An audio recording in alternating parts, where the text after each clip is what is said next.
Buenas tardes, amada Iglesia de Dios. Es un privilegio estar nuevamente con ustedes y más que nada en este tiempo que es de mucha necesidad el poder estudiar y aprender más de la palabra.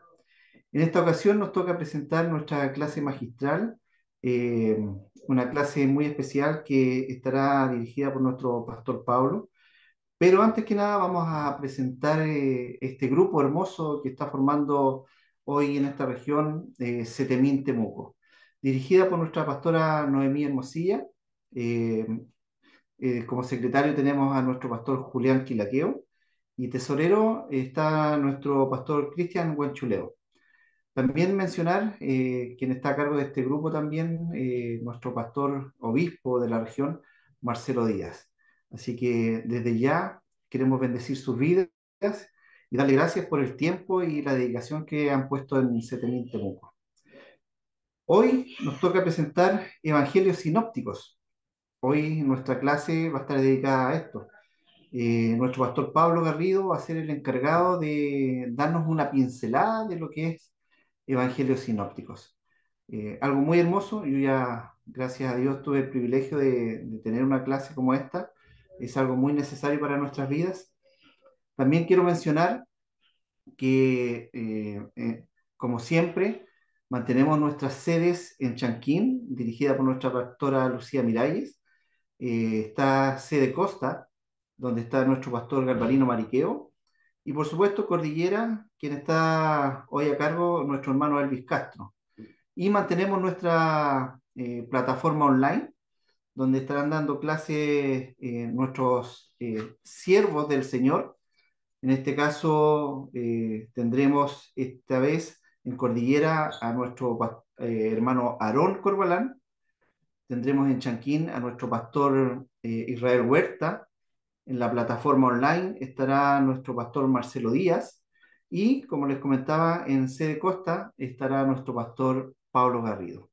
Así que desde ya queremos bendecir sus vidas y sin más preámbulo queremos presentar en esta tarde noche a nuestro pastor Pablo Garrido, con quien considero un hombre de Dios, el cual tiene una capacidad de enseñar y de otorgar sabiduría a quienes le escuchen. Así que bendecimos la vida de nuestro pastor y le damos el vamos para que él también pueda saludar y presentar su clase. Dios le bendiga a mi pastor Pablo. Bendiciones, Pastor Eduardo. Le agradezco la presentación.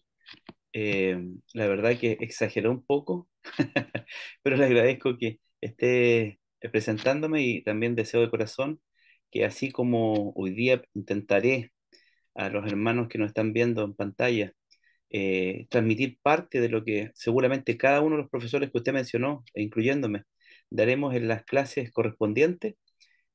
También rogarle al Señor que bendiga la vida de cada uno de los estudiantes y de los hermanos que nos están visualizando, ya sea en vivo o lo va a hacer tal vez posteriormente a la grabación que va a quedar en la plataforma Facebook. Deseo de corazón poder compartir con mis hermanos y ojalá que esto sea incentivo para que ellos participen. Usted me dirá si comienzo o no a transmitir esto, porque para mí es la primera experiencia en una clase magistral y deseo de verdad ser de bendición para mis hermanos. Así que yo solamente sigo sus órdenes. Mi pastor, la pantalla es suya, así que Muchas queremos gracias, Pastor Eduardo. escucharlo en esta hora. Ahí usted cuando usted quiera interrumpirme nomás o preguntarme, me avisa nomás y yo le doy la posibilidad. Adelante entonces, muchas gracias.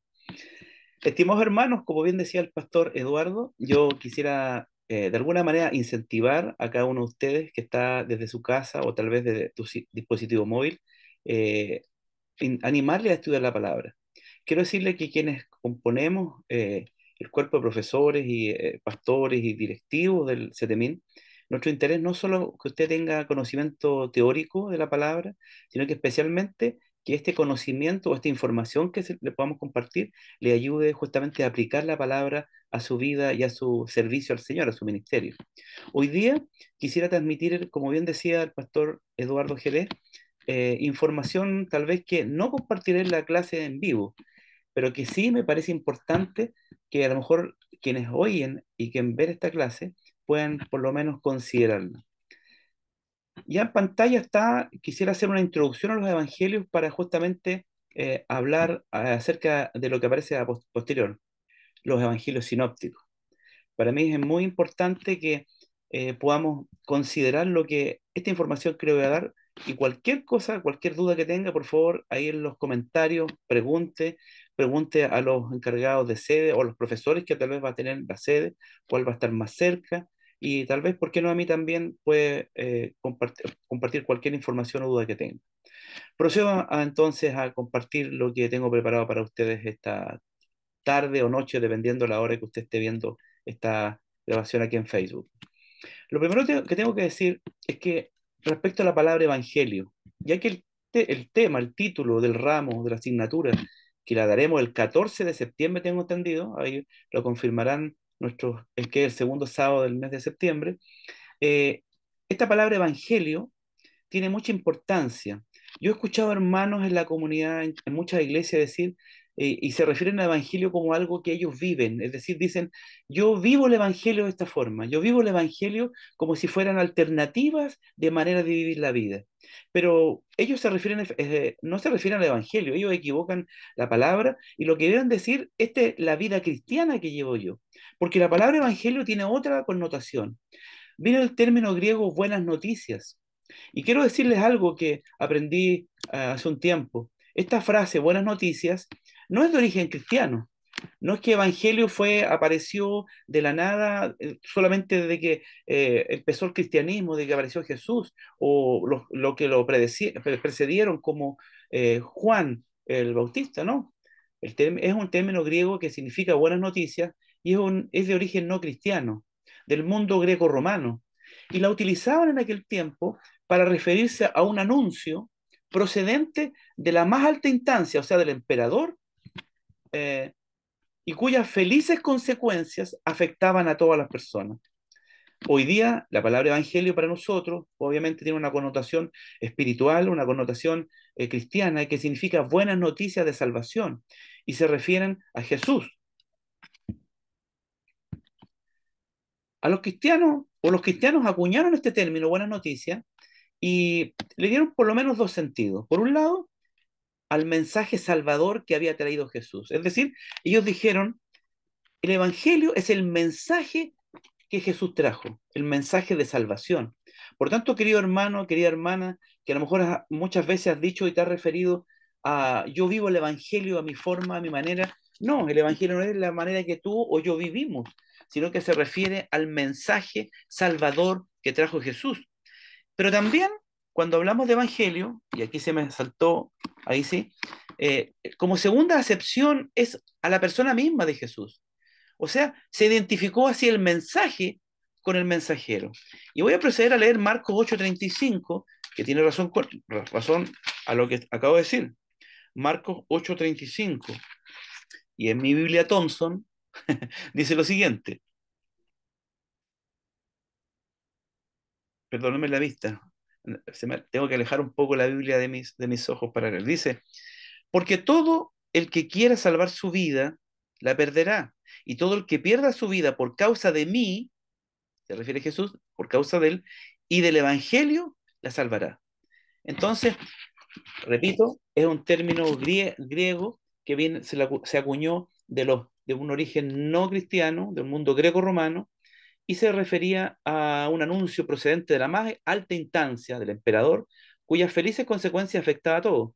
Pero los cristianos lo acuñaron por dos razones, para hablar del mensaje salvador que traía Cristo Jesús, pero también a su misma persona. Es decir, identificaban el mensaje, la salvación, con Jesús mismo, que es el Salvador. Cuando el mensaje fue puesto por escrito, este evangelio que hablamos en circular, se convirtió de a poco en plural. Y se hizo esto por referencia a las cuatro versiones que conocemos del Evangelio. Es decir, una visión que da Mateo, la visión que da Marcos, la visión de Lucas y la de Juan. Esto me hace pensar, muchas personas dicen, ¿por qué hay cuatro evangelios? Algunos dicen, y es cierto, que hubieron en aquel tiempo, en los primeros años, hubieron otros evangelios, otros personajes que intentaron justamente hablar acerca de Jesús, pero el cuerpo del sínodo de los primeros años, decidió, tomando ciertos parámetros, que estos eran los cuatro evangelios canónicos, que significan que eran cuatro evangelios autoritativos, que ellos consideraron en aquel tiempo que eran procedentes justamente del Espíritu Santo. Perdón. Y digo esto porque algunos se preguntan, ¿por qué cuatro evangelios? ¿Por qué cuatro miradas acerca de Jesús? Y es muy parecido a lo que a veces he contado en algunas clases, que se refiere, por ejemplo, a una anécdota que una escuela de ciegos llevó a sus estudiantes a visitar un zoológico y entraron al lugar donde estaba el elefante. Cada uno de los niños no videntes fueron y tocaron a este ejemplar de elefante. Y cuando llegaron a la escuela de regreso, el profesor les preguntó si les había parecido bien el viaje y les pregunta, cómo era el elefante? Uno de los niños dijo, el elefante es como una gran columna. Ese niño había tocado una de las patas del elefante. Otro niño dijo, el elefante es una gran manguera, porque había tomado nada menos que la trompa del elefante. Otro dijo, el elefante es una gran pared, porque había considerado y tocado justamente todo el dorso del elefante. Y así cada uno contaba desde su experiencia cómo era el elefante. Los niños que habían hablado, ninguno había mentido. Cada uno, desde el lugar que le había tocado experimentar al elefante, mencionó justamente la experiencia que tenía. Esto lo digo porque estas cuatro versiones que presentan el Evangelio, Mateo, Marcos, Lucas y Juan, justamente ellos tienen perspectivas distintas de justamente de la persona de Jesús y de su mensaje salvífico. Esto justamente lo conversaremos en las clases presenciales o en la clase que dará el obispo Marcelo por la plataforma Zoom. Los cuatro tratan de la única y buena noticia de salvación, o la memoria de Jesús, pero vista y vivida desde ángulos distintos. Procedo a hacer un spoiler. Mateo lo presenta de una mirada judía, Marco de una mirada más gentil, pero más latinizada o romana. Lucas de una mirada un poco más cosmopolita, pero especialmente dedicada a los griegos. Y Juan justamente le da una mirada distinta. Juan no vamos a hablar de él en este curso porque es una mirada distinta, pero Juan también la ve desde un punto de vista distinto a los tres evangelistas anteriores. Hablemos brevemente del género literario. Los libros, queridos hermanos y hermanas, en su mayoría pueden ser clasificados según una categoría particular de la literatura. Por ejemplo, los libros de la Biblia podemos catalogarlos de históricos, libros poéticos, algunos refranes como por ejemplo, los libros, el libro Proverbios, de sabiduría, cartas o epístolas, a lo mejor apocalípticos, etcétera. En este caso, los evangelios, aunque son documentos de historia, no son una historia de Jesús, tampoco son una biografía o una simple memoria de gestas y acontecimientos pasados, aunque todo esto tenga algo. Todo esto de lo que he mencionado lo tiene el Evangelio. Los Evangelios son algo completamente distinto y nuevo a la vez, que crea y que se agota en su propio género literario. Nunca antes ni nunca después vamos a ver una literatura parecida a esta. ¿Por qué digo yo que no va a haber ninguna igual? Porque esta tiene una novedad literaria. Esta novedad es radical, que hace de los evangelios ser documentos escritos, sean absolutamente únicos.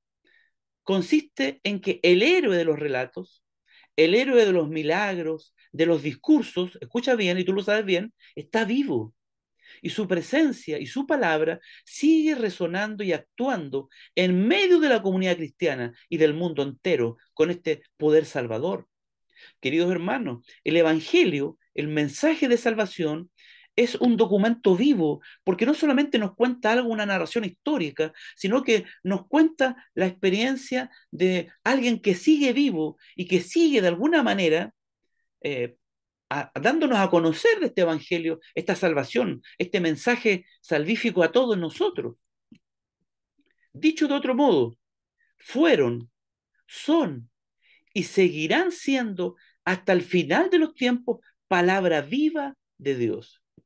Si estás en casa, puedes decir amén, puedes hacer alguna muestra, a lo mejor en el chat ahí decir gloria a Dios y manifestar la gratitud al Señor, porque tú y yo somos objetos de la bendición del Señor, producto de este evangelio que está vivo, esta palabra viva de Dios. Ahora, ¿con qué fin se escribieron estos evangelios? Aquí hay una respuesta que podemos sacar de un evangelio que no vamos a estudiar, pero que tiene sentido. Dice Juan 21:24. Este es el discípulo que da testimonio de estas cosas y lo ha escrito. Y nos consta que ese testimonio es verdadero.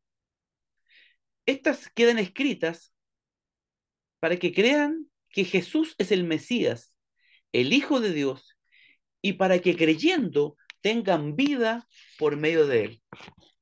Esto lo dice Juan, pero de alguna manera refleja justamente la razón por la cual Dios permitió, a través de su Espíritu, que esto permanezca hasta el día de hoy, pero además lo que motivó a los evangelistas, en este caso al de Juan, a transmitir el Evangelio.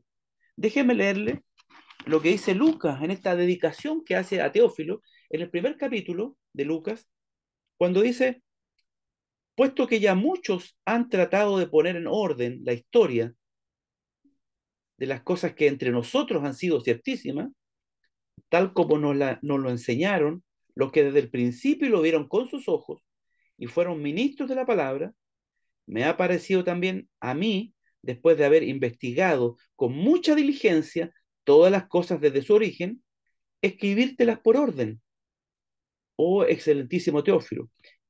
Y aquí viene el versículo 4 que me parece relevante también. Para que conozcas bien la verdad de las cosas en las cuales has sido instruido. Para que conozcas bien las cosas por las cuales has sido instruido.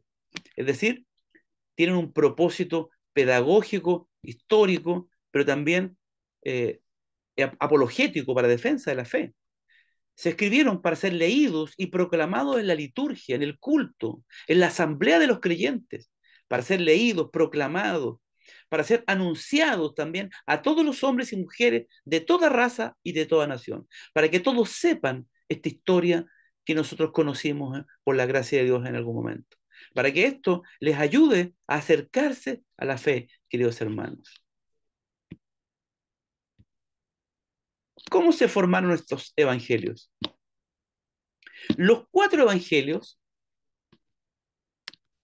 nacieron de una tradición o evangelio oral, un testimonio de vida, perdón, un testimonio de los testigos de la vida, muerte y resurrección del Señor.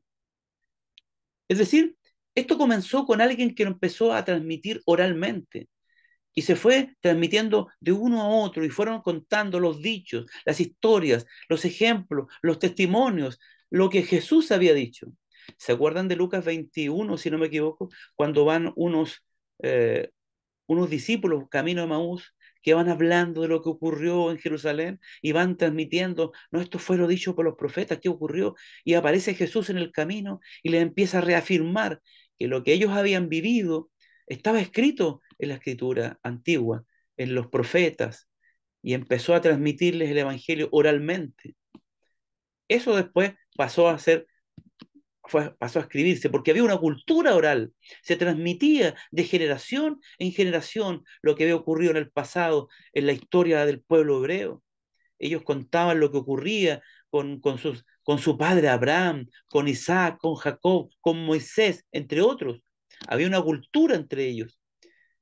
Y en el principio, esta palabra, que era el único medio de transmisión y difusión de la buena noticia, ellos esto lo basaban en la memorización individual y en la memorización colectiva. Posiblemente si hiciéramos en nuestras comunidades de fe, si nos quitaran toda la Biblia, si nos quemaran las Biblias y tuviéramos que reunirnos, seguramente algunos de nosotros nos acordaríamos de algunas historias bíblicas, algunos textos de memoria, pero otras habríamos olvidado. Pero si nos juntamos con otros hermanos, a lo mejor iríamos recordando la historia de manera verbal, la memorización esta colectiva o personal o individual que tendríamos.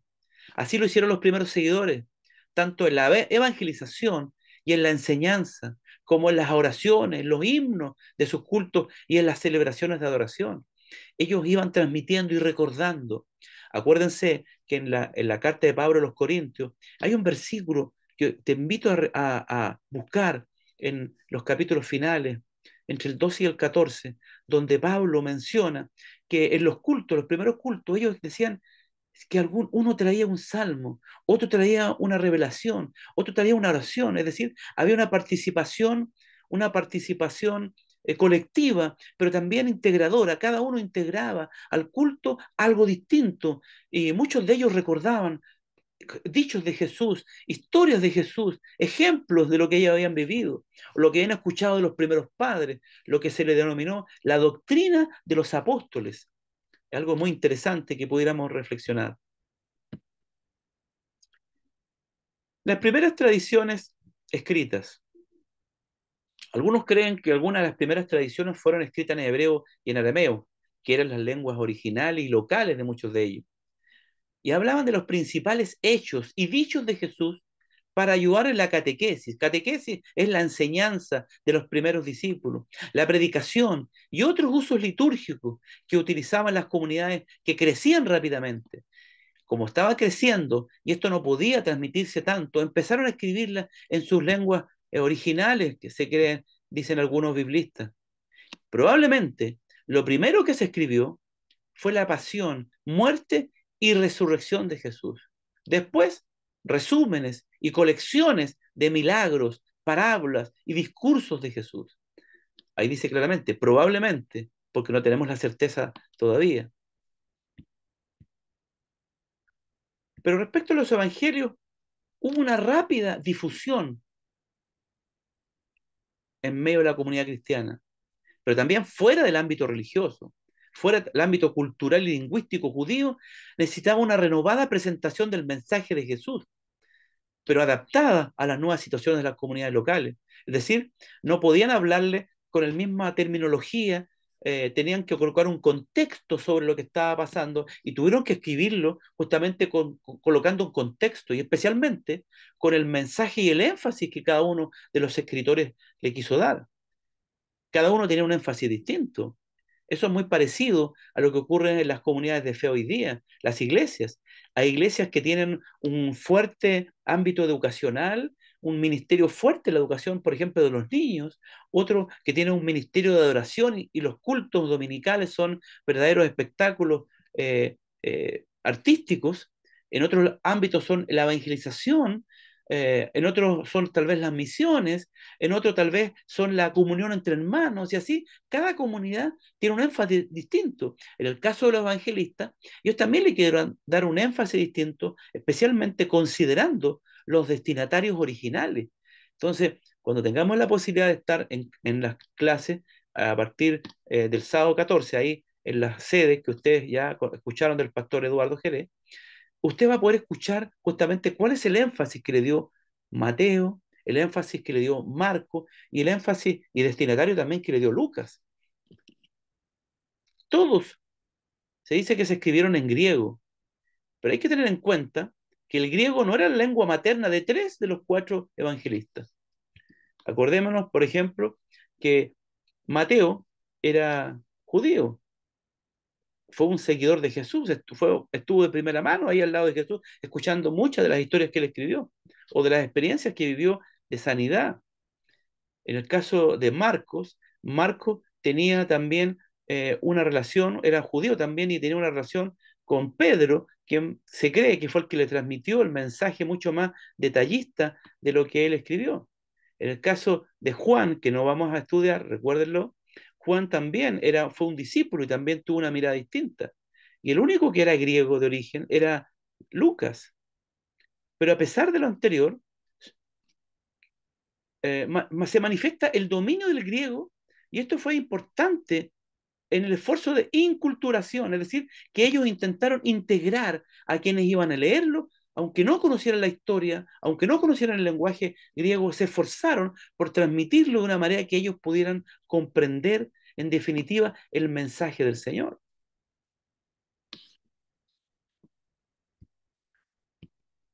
Espero que puedan estar comprendiendo, hermanos, allá desde sus casas, Espero que esto les sea algo clarificador y edificante. Hablemos brevemente de los escritores y los evangelistas. No fueron meros recopiladores que se limitaron a ordenar, traducir o a retocar el material ya existente. He leído hace pocos minutos lo que escribió Lucas, que él ciertamente investigó, él ordenó, él clasificó, tal vez decidió qué escribir y qué no, pero no eran solo meros recopiladores, fueron verdaderos autores quienes al seleccionar, al adaptar, al ampliar o a abreviar sus fuentes escritas y orales, dejaron su propia impronta personal, es decir, su propia experiencia de fe, su propia visión de la iglesia y su propia visión, perdón, su propio conocimiento que tenían de las necesidades y problemas concretos de las comunidades cristianas para las que escribieron. Es decir, ellos pudieron de alguna manera seleccionar, adaptar, ampliar y ver qué es lo que podían decir porque tenían un propósito por el cual escribir. Ellos, lo más probable, de hecho, tuvieron que quitar algunas historias que a lo mejor no cumplían con el propósito por el cual ellos querían transmitir su mensaje. Eso lo veremos en detalle en las clases presenciales. Y aunque eran comunidades unidas en una misma fe, eran comunidades de cultura y contextos diferentes, separadas geográficamente y temporalmente. Queridos hermanos, es como lo que ocurre en la actualidad. Tu iglesia del campo seguramente tiene énfasis distinto, necesidades distintas, y por lo tanto tu pastor o tus líderes espirituales van a dar énfasis a lo mejor a temas distintos a los que en las ciudades o en otros países le están dando énfasis.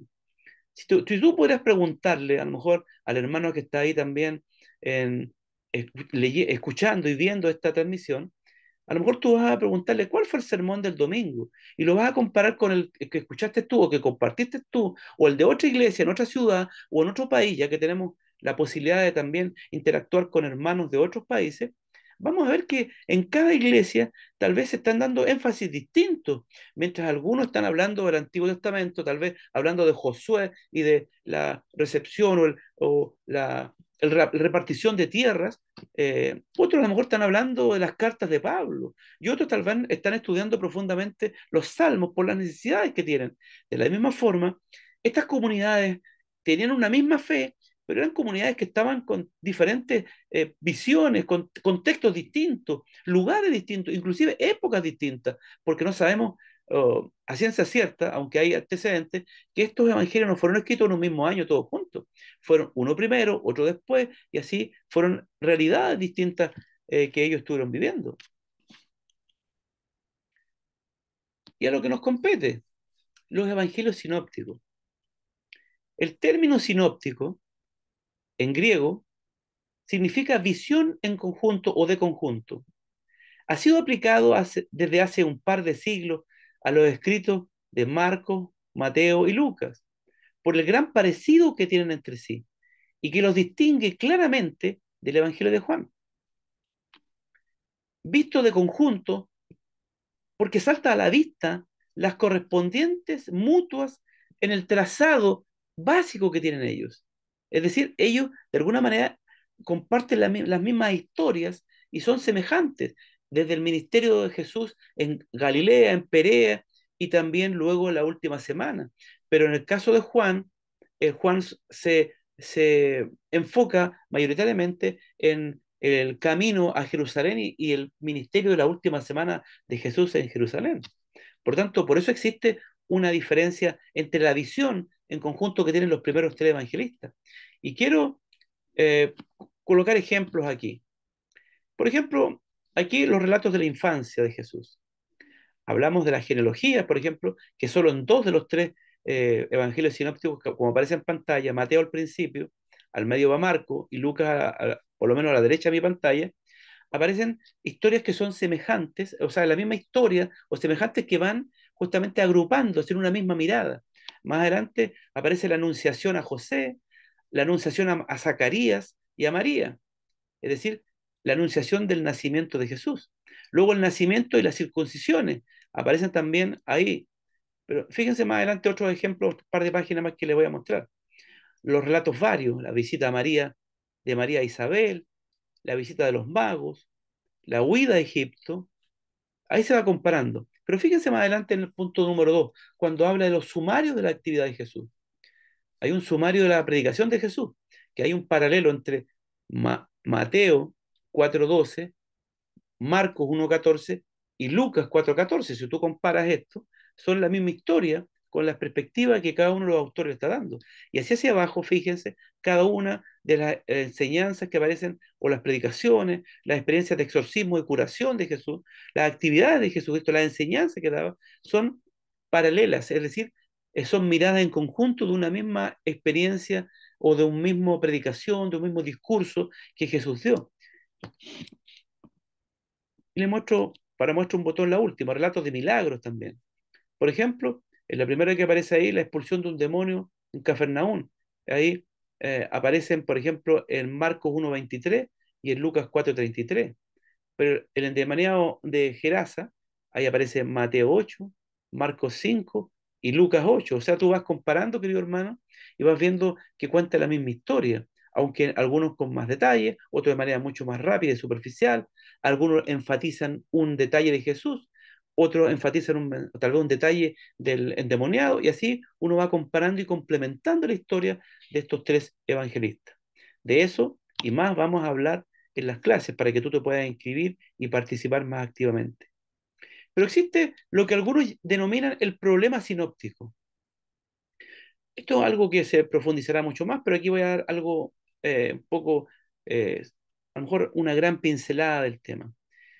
Los estudiosos de la Biblia han denominado a la ardua tarea de identificar cuáles fueron las fuentes que ocuparon los evangelistas, de las cuales se inspiraron para escribir los evangelios. Es decir, ¿de dónde sacaron la información? Si bien es cierto, algunos de ellos tuvieron la experiencia de estar con Jesús, pero ¿dónde sacaron mucha de esta información que es parecida una de otra? A esto se le denomina el problema o la cuestión sinóptica.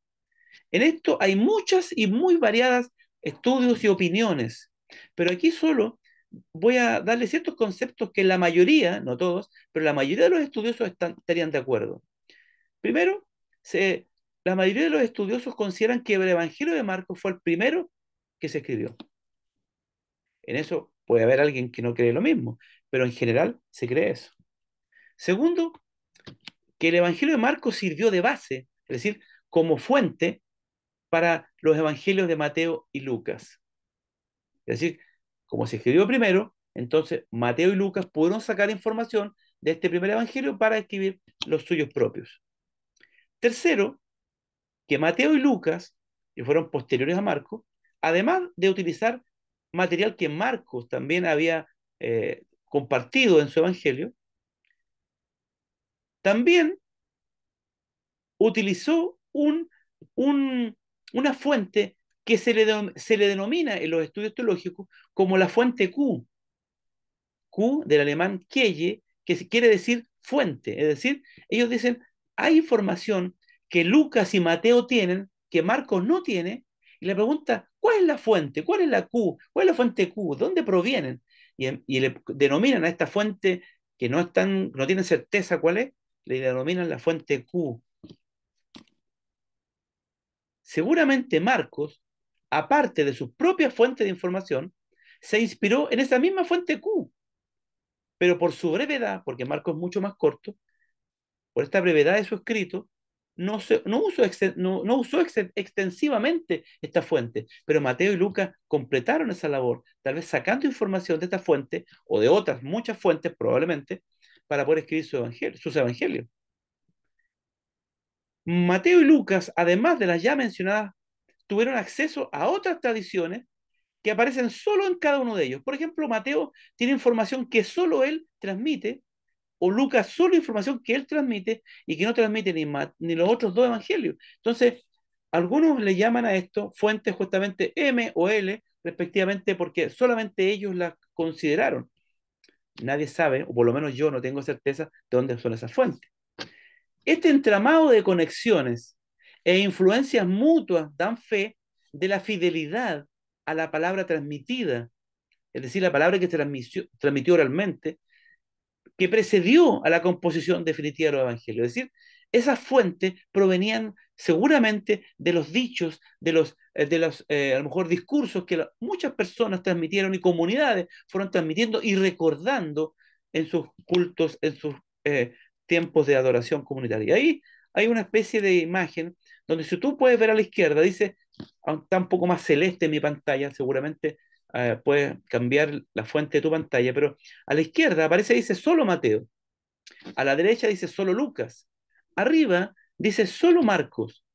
Pero si se das cuenta, cuando se va juntando, en uno dice Marcos y Mateo, no, que son fuentes solo de Marcos y Mateo, otra dice solo Marcos y Lucas, abajo Marcos, Lucas y Q, que es la fuente Q, y al medio Marcos, Lucas y Mateo. Es decir, hay diferentes fuentes que fueron ellos sacando de un lugar a otro y fueron transmitiendo este evangelio. Este es el famoso problema sinóptico, que hay mucha literatura y mucha información respecto a esto. Pero esto también reafirma que la iglesia primitiva tuvo la precaución de mantener intacto el depósito de la revelación. Es decir, la iglesia primitiva se esforzó en que la revelación de Dios a estos siervos de Dios, a estos evangelistas, se mantuviera intacta. Es decir, que la palabra, lo que él quería transmitir, fuera exactamente lo que ellos escribieron. Y muchos escritos del Nuevo Testamento, especialmente las cartas pastorales, lo manifiestan. Fíjense lo que dice Pablo a Timoteo en su segunda carta. Aquí hay una versión distinta a la que tú conoces seguramente, pero que tú vas a saber inmediatamente a cuál me refiero. Escribió Pablo refiriéndose a Timoteo y le dice lo siguiente: lo que me escuchaste a mí en presencia de muchos testigos, transmítelo a personas de fiar o a hombres fieles, dice la versión Reina Valera, digo, que sean capaces de enseñarlo a otros. Fíjate, querido hermano, querida hermana, Pablo dice lo que escuchaste de mí, no que lo que leíste de mí, lo que escuchaste de mí en presencia de muchos testigos. Cuando yo te hablé en medio de muchos testigos, transmite esto mismo que te enseñé, transmítelo a otras personas que sean de fiar, hombres fieles o mujeres fieles, y que estas personas fieles sean capaces también de enseñárselo a otros. Entonces ahí, así fue recorriendo justamente este mensaje, este evangelio, esta enseñanza de Jesús, la vida misma de Jesús, de una persona a otra se fue transmitiendo, como lo dice el texto bíblico en 2 de Timoteo 2:2. Queridos, esto que le he podido compartir es parte muy sencilla y muy tal vez acotada de lo que uno puede transmitir, de lo que uno puede compartir tal vez por este medio. Pero yo quisiera que esto te enganchara, que esto te animara a acercarte, a conocer mucho más profundamente esto y otras tantas cosas que pueden aparecer en las clases presenciales o las clases por Zoom junto al pastor Marcelo. Por ejemplo, yo me preguntaba, ¿es necesario saber quién era Marcos, Lucas o Mateo para comprender su libro? A lo mejor resulta entretenido tomar un libro sin saber de dónde viene, de quién lo leyó, pero para nosotros como cristianos es relevante, es importante saber el contexto, saber por qué razón lo escribió, saber cuál es lo que él pretendía al escribirlo, y eso de alguna manera nos anima y nos ayuda a entender por qué fue escrito de esta manera. Por ejemplo, seguramente en las clases con los profesores que el pastor Eduardo te mencionó al principio, con Aarón, con el pastor Israel, con el pastor Marcelo, conmigo en otro lado, no sé si he olvidado a alguien, eh, si lo olvido, le pido disculpas al pastor o al hermano que corresponda, pero miren, seguramente vamos a hablar brevemente de una cuestión introductoria del marco histórico del Nuevo Testamento, de la situación política de Palestina, de la época, digamos, Palestina, donde estaba Jesucristo, de la situación de los rasgos de vida del pueblo judío, para entender mejor el mensaje. Vamos a ver tal vez mejor el cuadro sinóptico. Vamos a conversar y compartir los testigos del texto del Nuevo Testamento. ¿Cuáles son esos testimonios de los textos que son directos o indirectos? Vamos a hablar tal vez de algunos casos particulares de estudio textual de textos para entender mucho más profundamente lo que el Señor quiso decirnos a través de su palabra. Hay inclusive estos mitos que entendemos, que hemos transmitido, que no son correctos a la luz de la palabra o del contexto bíblico. Seguramente vamos a profundizar más. ¿Cuál es la estructura lingüística, narrativa, argumentativa, apelativa del Nuevo Testamento y especialmente los Evangelios? ¿Por qué escribieron de cierta manera?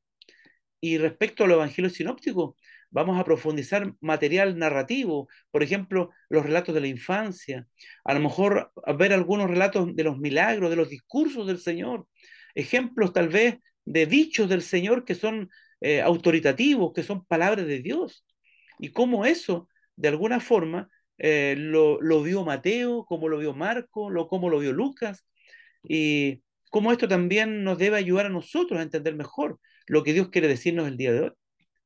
Hay una cantidad impresionante de información que a lo mejor cada uno de los profesores que compartiremos con los estudiantes nos va a ayudar a entender mejor la palabra del Señor. E insisto, la idea no es solamente tener un conocimiento teórico, no solo tener información respecto a Jesús, a sus dichos, a sus parábolas, a sus enseñanzas, sus discursos, sus milagros, sanidades, etcétera, o a su última semana, por solo tener un conocimiento teórico. Lo que debe motivarnos es que esto que vamos a escuchar y compartir, podamos justo con la comunidad, con los hermanos que estudian con nosotros, poder buscar cómo Dios nos está hablando hoy en día, qué es lo que espera Dios, el Señor de su iglesia en este tiempo. Deseo de corazón que lo que he podido transmitir hoy pueda significar de beneficio, de bendición. Y a lo mejor nuestro pastor Eduardo tiene algo que preguntar, que compartir, y a lo mejor que decirnos, tal vez que a lo mejor alguna pregunta, tal vez que a lo mejor alguien de los que está viéndonos, Pastor Eduardo, pueda a lo mejor, así como usted también está oyéndome pacientemente, le doy gracias por ello, a lo mejor preguntar en nombre de los hermanos. Sí, bueno, en estos libros aparecen muchas cosas que quedan pendientes. Eh, Hace poco yo estuve estudiando, vamos a irnos al ámbito de cosas que aparecen en la Biblia, pero para nosotros supuestamente en estos tiempos no corresponden. Como por ejemplo, muchos hoy día dicen que el diezmo no debería implementarse, ¿cierto? Pero el libro de Mateo habla sobre el diezmo, habla en una forma muy sutil del diezmo. Y hace poco en uno de los estudios yo estuve con uno de estos hermanos que apareció ahí, me preguntó, o sea, bueno, él prácticamente dijo que el diezmo no era para nosotros, no existía en estos tiempos, y que el libro de Mateo era escrito para los judíos. Por lo tanto, lo que se hablaba ahí era para los judíos. Y la pregunta que yo le hice a este hermano es, bueno, y entonces este libro para nosotros no corre, entonces. Si era para los judíos, y se supone que toda la escritura es inspirada por Dios y toda la escritura es para nosotros hoy día. Por lo tanto, el libro de Mateo habla de la ofrenda, habla de la limosna y habla del diezmo. Y si habla de eso, yo lo tengo que tomar para mí. Así que son cosas que van apareciendo y hay cosas que uno, eh, como decía usted, en estos evangelios sinópticos, uno tiene que prestar mucha atención. Otra cosa curiosa, que no sé si usted la va a mencionar también más adelante, por ejemplo, lo que aparece o lo que escriben arriba cuando crucifican a Jesucristo, lo que le colocan INRI, y para tener el contexto completo nosotros tenemos que ver la panorámica de los tres evangelios, para ver en realidad qué es lo que dice. Así que es muy edificante el poder estudiar este curso que van a tomar los estudiantes. Así que animarlos también a ellos a que se participen y quieran aprender más, porque nosotros los cristianos, amados hermanos, ustedes que van a estar hoy viendo esta clase magistral por plataforma online, tienen que entender que nosotros los cristianos nos tenemos que preparar para servir al Señor. Y qué mejor manera y qué mejor eh, facilidad hoy día tenemos de que Setemín sea abierto para que nosotros podamos estar en nuestras propias comunidades, y también tenemos la opción de tener una plataforma online. A nosotros nos sirvió mucho en tiempo de pandemia y agradecemos a Setemín que haya abierto sus puertas en ese formato. Así que muy agradecidos, volver a repetir nuevamente eh, quienes están a cargo de CETEMIN, por supuesto, nuestra pastora Noemí, que es la directora, nuestro pastor Julián, con quienes ustedes se pueden comunicar para poder eh, matricularse, y nuestro tesorero, que es nuestro pastor Cristian Buenchuleo. También darle las gracias, como les decía al principio, a nuestro obispo Marcelo Díaz, quien dirige junto a este equipo CETEMIN, y quien también va a estar dando una clase en el formato online. También bendecir a los pastores y a los hermanos que van a estar en cada una de estas sedes. Como les decía al principio, en la sede Chanquín va a estar nuestro pastor Israel Huerta. En la sede Cordillera va a estar nuestro hermano Aarón Corbalán. Nuestro pastor Pablo va a estar en la sede de Costa. Y nuestro pastor Marcelo Díaz, quien estará dando su clase por la plataforma online. Así que sean todos invitados, sean todos eh, en el Señor, puedan animarse a participar de estas clases.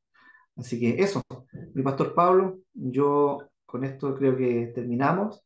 Bendecir a la audiencia y un abrazo desde acá de Hualpín hasta Temuco. Así que Dios le bendiga a mi pastor Pablo. Muchas gracias, Pastor Eduardo. Muchas gracias también por su salud y por la posibilidad de compartir con los hermanos a través de esta plataforma. Y deseo y espero que en algo haya haber contribuido para la edificación de cada uno de los que han participado de esta transmisión. Bendiciones también para usted. Amén. Dios le bendiga.